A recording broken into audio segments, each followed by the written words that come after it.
ನಮಸ್ತೆ ಸ್ನೇಹಿತರೆ, ಇವತ್ತು ನಾವು BA ಸಮಾಜಶಾಸ್ತ್ರದಲ್ಲಿ ತುಂಬಾ ಮುಖ್ಯವಾಗಿರುವ ಒಂದು ಪ್ರಶ್ನೆಯ ಪಾಯಿಂಟ್ಸ್ಗಳನ್ನು ವಿವರಣೆಗಳನ್ನು ತಿಳ್ಕೊಳ್ಳುವ.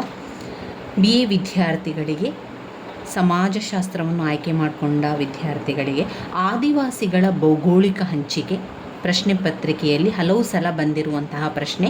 ಆದಿವಾಸಿಗಳ ಭೌಗೋಳಿಕ ಹಂಚಿಕೆಯನ್ನು ತಿಳಿಸಿ ಅಂತ ಕೇಳಿದ್ದಾರೆ. ಆ ಪಾಯಿಂಟ್ಸ್ಗಳನ್ನು ಕೂಡ, ಅದರ ವಿವರಣೆಯನ್ನು ಕೂಡ ತಿಳ್ಕೊಳ್ಳುವ. ಒಟ್ಟು ಅದರಲ್ಲಿ 3 ಪಾಯಿಂಟ್ಸ್ಗಳನ್ನು ಕಾಣ್ಬೋದು. ಆದಿವಾಸಿ ಭೌಗೋಳಿಕ ಹಂಚಿಕೆಗಳಲ್ಲಿ ಸ್ವಲ್ಪ ವಿವರಣೆಯನ್ನು ಕೂಡ ತಿಳ್ಕೊಳ್ಳುವ. ಆದಿವಾಸಿ ಭೌಗೋಳಿಕ ಹಂಚಿಕೆ 1991ನೇ ಜನಗಣತಿಯ ಪ್ರಕಾರ ಭಾರತದಲ್ಲಿರುವ ಆದಿವಾಸಿಗಳ ಸಂಖ್ಯೆ 7.42 ಕೋಟಿಯಷ್ಟಿದ್ದು, ಇದು ಅಂದಿನ ಒಟ್ಟು ಜನಸಂಖ್ಯೆಯ 8.8% ಆಗುವುದು. ಸಂವಿಧಾನವು ಆರಂಭದಲ್ಲಿ 414 ಪರಿಶಿಷ್ಟ ಪಂಗಡಗಳಿಗೆ ಅಧಿಕೃತ ಮಾನ್ಯತೆಯನ್ನು ಕೊಟ್ಟಿದ್ದರೂ ಈ ಪಂಗಡಗಳ ಸಂಖ್ಯೆಯು ಇನ್ನೂ ಅಧಿಕವಾಗಿದೆ. ದೇಶದ ಒಟ್ಟು 329 ತಾಲೂಕುಗಳಲ್ಲಿ ಆದಿವಾಸಿಗಳೇ ಬಹುಸಂಖ್ಯಾತರಾಗಿದ್ದವರು.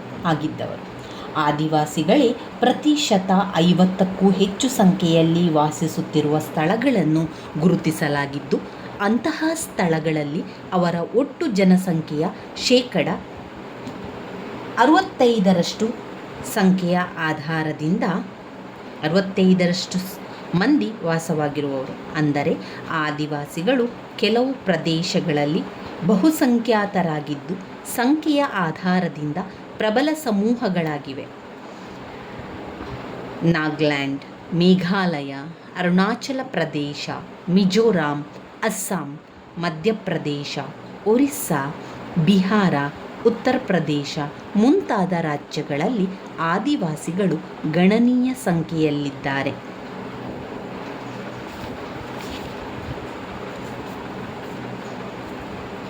ಆದಿವಾಸಿಗಳ ಭೌಗೋಳಿಕ ಹಂಚಿಕೆಯನ್ನು ಯಾವ ರೀತಿಯಾಗಿ ಮಾಡಿದ್ದಾರೆ ಅಂತ ನೋಡ್ತಾ ಹೋಗುವ. ಅವರ ವರ್ಗೀಕರಣವನ್ನು ಕೂಡ ನೋಡುವ. ಭಾರತದ ಆದಿವಾಸಿ ಸಮೂಹಗಳು ವಿಭಿನ್ನ ಪ್ರಾಂತ್ಯಗಳಲ್ಲಿ ಹಂಚಿ ಹೋಗಿದ್ದು, ಅವುಗಳ ಸಂಸ್ಕೃತಿ ಮತ್ತು ಜೀವನ ಶೈಲಿಯಲ್ಲಿ ಬಹಳಷ್ಟು ಅಂತರಗಳನ್ನು ಕಾಣಬಹುದು. ಆದಿವಾಸಿಗಳಲ್ಲಿ ಬಹುಸಂಖ್ಯಾತ ಜನರು ಮಧ್ಯಪ್ರದೇಶ, ಒರಿಸ್ಸಾ, ಬಿಹಾರ, ಗುಜರಾತ್, ಮಹಾರಾಷ್ಟ್ರ, ಪಶ್ಚಿಮ ಬಂಗಾಳ, ರಾಜಸ್ಥಾನ್, ಅಸ್ಸಾಂ, ಆಂಧ್ರ ಪ್ರದೇಶ, ಮೇಘಾಲಯ, ನಾಗಾಲ್ಯಾಂಡ್, ಅರುಣಾಚಲ ಪ್ರದೇಶ, ತಮಿಳುನಾಡುಗಳಲ್ಲಿ ವಾಸಿಸುವರು. ಆದಿವಾಸಿಗಳ ಜೀವನ ಕ್ರಮವನ್ನು ಅರಿತುಕೊಳ್ಳುವ, ಅವುಗಳ ಸಮಸ್ಯೆಗಳನ್ನು ಮನದಟ್ಟು ಮಾಡಿಕೊಂಡು ಅವುಗಳ ಏಳಿಗೆಯನ್ನು ಸಾಧಿಸುವ ದೃಷ್ಟಿಯಿಂದ ಹಾಗೂ ಆದಿವಾಸಿ ಜೀವನದ ಶೈಕ್ಷಣಿಕ ಅಧ್ಯಯನಕ್ಕೆ ಸಹಾಯಕವಾಗುವ ದೃಷ್ಟಿಯಿಂದ ಆದಿವಾಸಿಗಳು ವಾಸಿಸುವ ಭೂಪ್ರದೇಶಗಳ ಆಧಾರದ ಮೇಲೆ ಭಾರತದ ಆದಿವಾಸಿಗಳನ್ನು ಈ ರೀತಿಯಾಗಿ ವರ್ಗೀಕರಣವನ್ನು ಮಾಡಲಾಗಿದೆ. 1. ಉತ್ತರದ ಹಾಗೂ ಈಶಾನ್ಯ ವಲಯದ ಆದಿವಾಸಿಗಳು. ಉತ್ತರದ ಹಾಗೂ ಈಶಾನ್ಯ ವಲಯದ ಆದಿವಾಸಿಗಳು. 2. ಮಧ್ಯ ವಲಯದ ಆದಿವಾಸಿಗಳು. ಮಧ್ಯ ವಲಯದ ಆದಿವಾಸಿಗಳು. 3. ದಕ್ಷಿಣ ವಲಯದಿಂದ ಆದಿವಾಸಿಗಳು. ದಕ್ಷಿಣ ವಲಯದಿಂದ ಆದಿವಾಸಿಗಳು. ಮೊದಲನೆಯದಾಗಿ ಉತ್ತರ ಹಾಗೂ ಈಶಾನ್ಯ ವಲಯದ ಆದಿವಾಸಿಗಳು. ಈ ವಲಯವು ಉತ್ತರ ಕಾಶ್ಮೀರ, ಉತ್ತರ ಪಂಜಾಬ್, ಹಿಮಾಚಲ ಪ್ರದೇಶ, ಉತ್ತರ ಪ್ರದೇಶ, ಅಸ್ಸಾಂ, ಅಲ್ಲಿನ ಗಡಿ ಪ್ರದೇಶಗಳು ಮುಂತಾದ ಪ್ರದೇಶಗಳ ಆದಿವಾಸಿಗಳನ್ನು ಒಳಗೊಂಡಿರುವಂಥದ್ದು. ಸಿಕ್ಕಿಂ, ಬಂಗಾಳ, ಬಿಹಾರ ರಾಜ್ಯದ ಈ ವಲಯಕ್ಕೆ ಸೇರಿಕೊಳ್ಳುವವು. ಈ ವಲಯದಲ್ಲಿನ ಮುಖ್ಯ ಆದಿವಾಸಿ ಸಮುದಾಯಗಳೆಂದರೆ ಅಕಾ, ಡೆಲ್ಫಾ, ಮಿರಿ, ನಾಗ, ಗುರುಂಗ, ಲೆಪ್ಪ, ಲಿಂಬು, ಮಿಶ್ಮಿ, ರಾಭ, ಚಾಕಮ, ಗಾರೋ, ಖಾಸಿ, ಸಿಂಗಪೋ, ಕಚೌರಿ, ಅಬೋರಾ ನಿರಿ ಇತ್ಯಾದಿ. ಈ ಆದಿವಾಸಿಗಳು ಸಾಮಾನ್ಯವಾಗಿ ಮಂಗೋಲಿಯ ಬುಡಕಟ್ಟಿಗೆ ಸೇರಿದವರಾಗಿದ್ದಾರೆ. ಹಿಮಾಲಯ ತಪ್ಪಲಲ್ಲಿ, ಈಶಾನ್ಯ ಗಡಿಗಳಲ್ಲಿನ ಗುಡ್ಡಗಾಡುಗಳಲ್ಲಿ, ಬ್ರಹ್ಮಪುತ್ರ ಕಣಿವೆಯ ಜಮುನಾ ಪದ್ಮ ಪ್ರದೇಶಗಳಲ್ಲಿ ವಾಸಿಸುವಂತಹ ಆದಿವಾಸಿಗಳು ಈ ಸಮೀಕ್ಷೆಯಂತೆ ದೇಶದ ಒಟ್ಟು ಆದಿವಾಸಿಗಳ 12.33% ಈಶಾನ್ಯ ಪ್ರದೇಶದ ಆದಿವಾಸಿಗಳು ಉಳಿದ ಆದಿವಾಸಿಗಳಿಗಿಂತಲೂ ಹೆಚ್ಚು ಆಧುನೀಕರಣಗೊಂಡಿದ್ದು ಅಲೆಮಾರಿಗಳಾಗಿರದೆ ಸ್ಥಿರ ಜೀವನ ನಡೆಸುವವರಾಗಿದ್ದಾರೆ. ಬೇಸಾಯವನ್ನು ಅವಲಂಬಿಸಿರುವ ಇವರು ಭತ್ತ, ಸಜ್ಜೆ, ಹತ್ತಿ, ನವಣೆ, ಸಾಸಿವೆ ಮುಂತಾದವುಗಳನ್ನು ಬೆಳೆಯುವುದರೊಂದಿಗೆ ಅರಣ್ಯದ ಹುಟ್ಟುವಳಿಗಳನ್ನು ಸಂಗ್ರಹಿಸುವವರಾಗಿದ್ದಾರೆ. ಈಶಾನ್ಯ ವಲಯದ ಆದಿವಾಸಿಗಳು ಕಷ್ಟ ಸಹಿಷ್ಣುಗಳು, ಮುಗ್ಧರು, ಸ್ವಾತಂತ್ರ್ಯ ಪ್ರಿಯರು ಮತ್ತು ಧಾರ್ಮಿಕ ಶ್ರದ್ಧೆ ಉಳ್ಳವರು ಆಗಿದ್ದಾರೆ. ಎಲ್ಲಕ್ಕಿಂತ ಮುಖ್ಯವಾಗಿ ಅವರು ಆತ್ಮಶಕ್ತಿಯಲ್ಲಿ ವಿಶೇಷ ನಂಬಿಕೆ ಉಳ್ಳವರಾಗಿದ್ದರು. ಅವರ ಬಲದಿಂದ ಸಮಸ್ಯೆಗಳನ್ನು ಎದುರಿಸಬಹುದೆಂದು ಭಾವಿಸುವರು. ಈ ವಲಯದ ಮುಖ್ಯ ಆದಿವಾಸಿ ಸಮೂಹದ ನಾಗಾ ಜನರಲ್ಲಂತೂ ಮಾನವ ಬೇಟೆಯಾಡುವ ಮತ್ತು ಮಾನವ ತಲೆಬುರುಡೆಗಳನ್ನು ಸಂಗ್ರಹಿಸಿ ತಮ್ಮ ವಾಸಸ್ಥಳದಲ್ಲಿ ಇರಿಸುವ ಪದ್ಧತಿಯೇ ಬೆಳೆದು ಬಂದಿತ್ತು. ತಲೆಬುರುಡೆಗಳ ಸಂಗ್ರಹಣದಿಂದ ತಮ್ಮ ಆತ್ಮಶಕ್ತಿಯು ವೃದ್ಧಿಸುವುದೆಂದು ಅವರು ನಂಬುತ್ತಿದ್ದರು. ಇದು ಅವರ ಕಲಹಪ್ರಿಯತೆಗೆಂದು ನಿದರ್ಶನವನ್ನು ಕೂಡ ಕೊಡುತ್ತದೆ. ಈಶಾನ್ಯ ವಲಯದ ಆದಿವಾಸಿಗಳು ಸಾಮಾನ್ಯ ಎಲ್ಲ ಬಗೆಯ ಆದಿವಾಸಿಗಳಂತೆ ಧಾರ್ಮಿಕ ಶ್ರದ್ಧೆ ಉಳ್ಳವರು.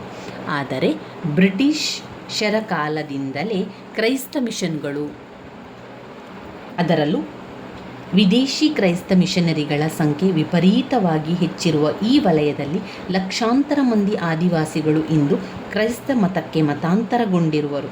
ವಿದೇಶಿ ಕ್ರೈಸ್ತ ಮಿಷನರಿಗಳ ಚಟುವಟಿಕೆಗಳಿಂದ ಪಾಶ್ಚಾತ್ಯೀಕರಣಗೊಂಡಿರುವ ಮತ್ತು ಆಂಗ್ಲ ಶಿಕ್ಷಣ, ಆಂಗ್ಲ ಸಂಸ್ಕೃತಿಯ ಪ್ರಭಾವಕ್ಕೆ ಒಳಗಾಗಿರುವ ಈ ಮಂದಿ ಇಂದು ಒಂದು ಬಗೆಯ ಗೊಂದಲಕ್ಕೊಳಗಾಗಿದ್ದಾರೆ. ಆದಿವಾಸಿ ಮತಧರ್ಮವನ್ನು ಉಳಿಸಿಕೊಳ್ಳಬೇಕೆಂಬ ಒತ್ತಡ ಅವರಲ್ಲಿ ಬಲವತ್ತರವಾಗಿ ಬೆಳೆಯುತ್ತಿರುವಂತೆ ಇತ್ತ ಕ್ರೈಸ್ತ ಮಿಷನರಿಗಳ ಚಟುವಟಿಕೆಗಳು ಹೆಚ್ಚುತ್ತಿದೆ. ಈ ಪ್ರಭಾವಕ್ಕೆ ಸಮಾನಾಂತರವಾಗಿ ಎಂಬಂತೆ ಶ್ರೀರಾಮಕೃಷ್ಣ ಮಿಷನ್, ವಿಶ್ವ ಹಿಂದೂ ಪರಿಷತ್, ರಾಷ್ಟ್ರೀಯ ಸ್ವಯಂ ಸೇವಕ ಸಂಘ ಈ ಸಂಘಟನೆಗಳಿಂದ ಹಿಂದೂ ಧರ್ಮದ ಪ್ರಚಾರ ಕಾರ್ಯವು ಈ ವಲಯದಲ್ಲಿ ನಡೆದಿದೆ.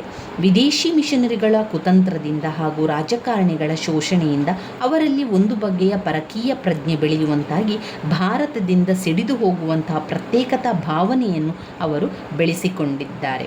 ಇತ್ತೀಚಿನ ದಿನಗಳಲ್ಲಿ ಇಂತಹ ಭಾವನೆಯಿಂದ ಪ್ರೇರೇಪಿತವಾಗಿ ಹಲವಾರು ಉಗ್ರಗಾಮಿಗಳಾಗಿ ಮಾರ್ಪಟ್ಟು ಹಿಂಸಾಚಾರಕ್ಕೆ ತೊಡಗಿದ್ದುದು ಇದೆ. ಸರಕಾರದ ಸಡಿಲು ನೀತಿಯಿಂದಾಗಿ ಕೂಡ ಇಂತಹ ಭಾವನೆ ಒಲಿದು ದೇಶ ವಿರೋಧಿ ಚಟುವಟಿಕೆಯನ್ನು ನಡೆಸುತ್ತಿದ್ದಾರೆ. ಇನ್ನು ಎರಡನೆಯ ವರ್ಗವಾಗಿ ಮಧ್ಯ ವಲಯದ ಆದಿವಾಸಿಗಳು. ಎರಡನೆಯ ವಲಯದಲ್ಲಿ ಮಧ್ಯ ವರ್ಗದ ಆದಿವಾಸಿಗಳು. ಈ ವಲಯವು ಬಂಗಾಳ, ಬಿಹಾರ, ಉತ್ತರ ಪ್ರದೇಶದ ದಕ್ಷಿಣ ಭಾಗ, ಮಧ್ಯ ಭಾರತ, ಮಧ್ಯಪ್ರದೇಶ ಮತ್ತು ಒರಿಸ್ಸಾ ಮುಂತಾದ ಪ್ರದೇಶಗಳನ್ನು ಆವರಿಸಿದೆ. ಆದಿವಾಸಿಗಳ ಸಂಖ್ಯೆ ಹಾಗೂ ಅವರು ಹರಡಿಕೊಂಡಿರುವ ಪ್ರದೇಶಗಳ ವಿಸ್ತಾರದ ದೃಷ್ಟಿಯಿಂದ ಈ ವಲಯವು 3 ವಲಯಗಳಲ್ಲಿ ಅತ್ಯಂತ ದೊಡ್ಡದಾದ ವಲಯವಾಗಿದೆ. ಈ ವಲಯದಲ್ಲಿ ನೆಲೆಸಿರುವ ಮುಖ್ಯ ಆದಿವಾಸಿಗಳೆಂದರೆ ಸಂತಾಲ, ಮುಂಡ, ಗೊಂಡ, ಸವಾರ, ಭಿಲ್ಲ, ಬೈಗ, ಬಿರೋರ, ಭೂಮಚ, ಗಡಬ, ಬೊಂಡೋ, ಜುವಾಂಗ, ಕಂಧ, ಹೋ, ಬುಯ್ಯ, ಖಾರಿಯ ಇತ್ಯಾದಿ. ಮಧ್ಯ ವಲಯದ ಆದಿವಾಸಿಗಳು ಮಧ್ಯಮ ಗಾತ್ರದ ದೇಹದಾಢ್ಯತೆ ಹೊಂದಿರುವವರಾಗಿದ್ದು ಈಶಾನ್ಯ ವಲಯದವರಂತೆ ಬಿಳಿ ಅಥವಾ ಗೋಧಿ ಬಣ್ಣವನ್ನು ಹೊಂದಿರದೆ ಹೆಚ್ಚಾಗಿ ಕಪ್ಪು ಬಣ್ಣದವರಾಗಿದ್ದಾರೆ. ಬೇಟೆಯಾಡುವ ಹಂತವನ್ನು ದಾಟಿ ಬೇಸಾಯದ ಹಂತವನ್ನು ಪ್ರವೇಶಿಸಿರುವ ಇವರು ಆಗಾಗ ತಮ್ಮ ಕೃಷಿ ಭೂಮಿಯನ್ನು ಬದಲಿಸುವ ಸಂಚಾರಿ ಬೇಸಾಯ ಕ್ರಮವನ್ನು ಅಥವಾ ಸ್ಥಳ ಬದಲಾವಣೆಯ ಬೇಸಾಯ ಕ್ರಮವನ್ನು ಅನುಸರಿಸುತ್ತಿದ್ದಾರೆ. ಆಧುನಿಕ ಜಗತ್ತಿಗೆ ಬಹುದೂರದಲ್ಲಿರುವ ಈ ಸಮೂಹಗಳು ಆರ್ಥಿಕವಾಗಿ ಬಹಳ ಹಿಂದುಳಿದಿದೆ. ಇಲ್ಲಿನ ಹಲವಾರು ಆದಿವಾಸಿ ಸಮೂಹಗಳಲ್ಲಿ ಸಂತಾಲರು ಬಹುದೊಡ್ಡ ಸಂಖ್ಯೆಯಲ್ಲಿದ್ದು ತಮ್ಮದೇ ಆದ ಪಂಚಾಯಿತಿ ವ್ಯವಸ್ಥೆಯನ್ನು ಇದ್ದುದರಲ್ಲಿ ಕ್ರಮಬದ್ಧ ಜೀವನವನ್ನು ನಡೆಸುವವರಾಗಿದ್ದಾರೆ. ಈ ವಲಯದಲ್ಲಿ ಪಿತೃಪ್ರಧಾನ ಕುಟುಂಬಗಳು ಅಧಿಕವಾಗಿದ್ದು ಪುರುಷ ಪ್ರಧಾನತೆಯೇ ಬರುತ್ತದೆ. ಈಶಾನ್ಯ ವಲಯದಲ್ಲಿರುವಂತೆ ಇಲ್ಲಿಯೂ ಕೂಡ ಯುವಕ ಯುವತಿಯರಿಗೆ ನೃತ್ಯ, ಸಂಗೀತ, ಪರಸ್ಪರ ಒಡನಾಟದ ಕಲೆ ಮುಂತಾದವುಗಳನ್ನು ಕಲಿಯಲು ಅವಕಾಶ ನೀಡುವ ದೃಷ್ಟಿಯಿಂದ ಸ್ಥಾಪಿಸಲಾದ ಬ್ರಹ್ಮಚಾರಿ ಶಯನ ಶಾಲೆಗಳನ್ನು ಅಲ್ಲಲ್ಲಿ ಕಾಣಬಹುದು. ಬುಟ್ಟಿ ಹೆಣೆಯುವ, ಮರದ ಕೆತ್ತನೆ ಕೆಲಸಗಳನ್ನು ಪರಿಣಿತರಾಗಿರುವ ಇವರು ಆರ್ಥಿಕವಾಗಿ ಇನ್ನೂ ಸ್ವಾವಲಂಬಿಗಳಾಗಿಲ್ಲ. ಪುರುಷ ಪ್ರಧಾನತೆಯ ಹೊರತಾಗಿಯೂ ಮಕ್ಕಳೆಲ್ಲರಿಗೆ ಆಸ್ತಿಯ ಹಕ್ಕು ನೀಡುವ ಈ ವಲಯದ ಹೆಚ್ಚಿಗೆ ಆದಿವಾಸಿ ಸಮೂಹಗಳು ಗಲಭೆ ಘರ್ಷಣೆಗಳಲ್ಲದೆ ಶಾಂತ ಜೀವನವನ್ನು ಬಯಸುವವರು. ಮೂರನೆಯ ವರ್ಗೀಕರಣ ದಕ್ಷಿಣ ವಲಯದ ಆದಿವಾಸಿಗಳು. ಈ ವಲಯವು ಕರ್ನಾಟಕ, ಕೇರಳ, ತಮಿಳುನಾಡು, ಆಂಧ್ರ ಪ್ರದೇಶಗಳನ್ನು ಒಳಗೊಂಡಿರುವುದು. ತೋಡ, ಕೆನರ, ಕಾಡುಕುರುಬ, ಉರಾಲಿ, ಸೋಲಿಗ, ಎರೌ, ಕೋಯ, ತಿರುವ, ಬಡಗ, ಇರುಳ, ಕೆನಿಕ್ಕಾರ್, ಮಾಲ್ವಾಡನ್, ಡಾ, ಕಾಡರ್, ಚಂಚು ಮೊದಲಾದ ಆದಿವಾಸಿಗಳು ಈ ವಲಯದಲ್ಲಿ ವಾಸಿಸುವರು. ಉಳಿದ ವಲಯಗಳ ಆದಿವಾಸಿಗಳಿಗೆ ಹೋಲಿಸಿದರೆ ದಕ್ಷಿಣ ವಲಯದವರು ನಾಗರಿಕತೆಯಲ್ಲಿ ಬಹಳ ಹಿಂದುಳಿದಿದ್ದಾರೆ. ಇತ್ತೀಚಿನವರೆಗೂ ಕಲ್ಲನ್ನು ತಿಕ್ಕಿ ಬೆಂಕಿಯನ್ನು ತಯಾರಿಸುತ್ತಾ ಎಲೆ ಹಾಗೂ ಹುಲ್ಲಿನಿಂದ ತಯಾರಿಸಿದ ಉಡುಪುಗಳನ್ನು ಧರಿಸುತ್ತಾ ಇದ್ದ ಈ ಸಮೂಹಗಳು ಇದೀಗ ಆಧುನಿಕ ಜಗತ್ತಿನತ್ತ ನೋಡತೊಡಗಿದೆ. ದಕ್ಷಿಣ ವಲಯದ ಆದಿವಾಸಿಗಳು ಹೆಚ್ಚಾಗಿ ಮಾತೃಪ್ರಧಾನ ಕುಟುಂಬ ಹೊಂದಿದವರಾಗಿದ್ದವರಲ್ಲದೆ ಸದೃಢವಾದ ದೈಹಿಕ ನಿಲುವನ್ನು ಹೊಂದಿದ್ದು ಕಷ್ಟತಮವಾದ ಕೆಲಸ ಕಾರ್ಯಗಳನ್ನು ಮಾಡಲು ಹಿಂಜರಿಯುವವರಲ್ಲ. ಅದಾಗಿ ಹೊಟ್ಟೆಪಾಡಿಗಾಗಿ ಕೃಷಿಗಿಂತಲೂ ಬೇಟೆಯಾಡುವುದನ್ನು ಇವರು ಹೆಚ್ಚಾಗಿ ಅವಲಂಬಿಸಿದ್ದಾರೆ. ಅರಣ್ಯದಲ್ಲಿ ಲಭ್ಯವಿರುವ ಗೆಡ್ಡೆಗೆಣಸುಗಳನ್ನು, ಕಂದ ಮೂಲಾದಿಗಳನ್ನು, ಹಣ್ಣು ಹಂಪಲುಗಳನ್ನು ತಿಂದು ಇವರು ಬದುಕುವರು. ಇತ್ತೀಚಿನ ವರ್ಷಗಳಲ್ಲಿ ಮಾತ್ರ ಕೆಲವರು ಜೀವಿತಕ್ಕಾಗಿ ಬೇಸಾಯವನ್ನು ಅವಲಂಬಿಸಿ ತೊಡಗಿದ್ದಾರೆ. ಪ್ರತಿಯೊಂದು ಆದಿವಾಸಿ ಸಮೂಹವು ತನ್ನದೇ ಆದ ನಾಯಕನನ್ನು ಹೊಂದಿದ್ದು ಆತ ಸಾಮಾಜಿಕ ಸಂಘಟನೆಯ ಮೇಲೆ ತನ್ನ ನಿಯಂತ್ರಣವನ್ನು ಹೊಂದಿರುತ್ತಾನೆ. ನೀಲಗಿರಿಯ ತೊಡರು ಬಹುಪತ್ನಿತ್ವವನ್ನು ಆಚರಿಸುವವರಾಗಿದ್ದರೆ ಉಳಿದ ಸಮೂಹಗಳಲ್ಲಿ ಹೆಚ್ಚಾಗಿ ಏಕಪತ್ನಿತ್ವವೇ ಆಚರಣೆಯಲ್ಲಿದೆ. ಈ ರೀತಿಯಾದ ಮೂರು ವಲಯಗಳಲ್ಲಿಯೂ ಹಲವಾರು ಬಗೆಯ ಆದಿವಾಸಿ ಪಂಗಡಗಳಿದ್ದು ಪ್ರತಿಯೊಂದು ಕೂಡ ತನ್ನದೇ ಆದ ವೈಶಿಷ್ಟ್ಯವನ್ನು ಹೊಂದಿರುವುದುಂಟು. ಆರ್ಥಿಕ ಬೆಳವಣಿಗೆಯ ದೃಷ್ಟಿಯಿಂದ ನೋಡುವುದಾದರೆ ಅವುಗಳು ಬೇಟೆಯಾಡುವ, ಪಶುಪಾಲನೆ ಮಾಡುವ, ಬೇಸಾಯ ಮಾಡುವ ವಿವಿಧ ಹಂತಗಳನ್ನು ಪ್ರತಿನಿಧಿಸುತ್ತವೆ ಎನ್ನಬಹುದು. ಕೆಲವು ಪಂಗಡಗಳು ಬೇಟೆಯಾಡುವ ಹಂತದಲ್ಲಿದ್ದರೆ ಮತ್ತೆ ಕೆಲವು ಆಹಾರ ಸಂಗ್ರಹಣೆಯ ಹಂತದಲ್ಲಿದೆ. ಇನ್ನೂ ಕೆಲವು ಬೇಸಾಯವನ್ನವಲಂಬಿಸಿ ಸ್ಥಿರ ಜೀವನವನ್ನು ನಡೆಸುತ್ತಿದೆ. ಕೆಲವೊಮ್ಮೆ ಬೇಸಾಯ ಮತ್ತು ಬೇಟೆ ಹಾಗೂ ಬೇಟೆ ಮತ್ತು ಆಹಾರ ಸಂಗ್ರಹಣೆ ಒಟ್ಟಿಗೆ ಸಾಗುವುದೂ ಇದೆ. ಪ್ರತಿಯೊಂದು ಪಂಗಡವು ತನ್ನದೇ ಆದ ಸಾಂಸ್ಕೃತಿಕ ಹಾಗೂ ಧಾರ್ಮಿಕ ಜೀವನವನ್ನು ಹೊಂದಿದ್ದು ಭಾರತದ ಸಾಮಾಜಿಕ ವೈವಿಧ್ಯಕ್ಕೆ ಮತ್ತಷ್ಟು ಮೆರುಗನ್ನು ನೀಡುತ್ತದೆ. ಇನ್ನು ಮುಂದೆ ಬರುವಂತಹ ಮುಖ್ಯವಾದಂತಹ ಪ್ರಶ್ನೆ ಆದಿವಾಸಿಗಳ ಸಮಸ್ಯೆಗಳು. ಆದಿವಾಸಿಗಳ ಸಮಸ್ಯೆಯನ್ನು ಮುಂದಿನ ವಿಡಿಯೋದಲ್ಲಿ ತಿಳ್ಕೊಳ್ಳುವ ಸ್ನೇಹಿತರೆ. ನನ್ನ ವಿಡಿಯೋಸ್ ಎಲ್ಲ ನಿಮಗೆ ಇಷ್ಟ ಆಗಿದ್ದರೆ ಲೈಕ್ ಕೊಡಿ, ಶೇರ್ ಮಾಡಿ, ಸಬ್ಸ್ಕ್ರೈಬ್ ಮಾಡಲಿಕ್ಕೆ ಮರಿಬೇಡಿ. ಇದು ತುಂಬಾ ಮುಖ್ಯವಾಗಿರುವಂತಹ ಪ್ರಶ್ನೆ. ಆದಿವಾಸಿಗಳ ಭೌಗೋಳಿಕ ಹಂಚಿಕೆ.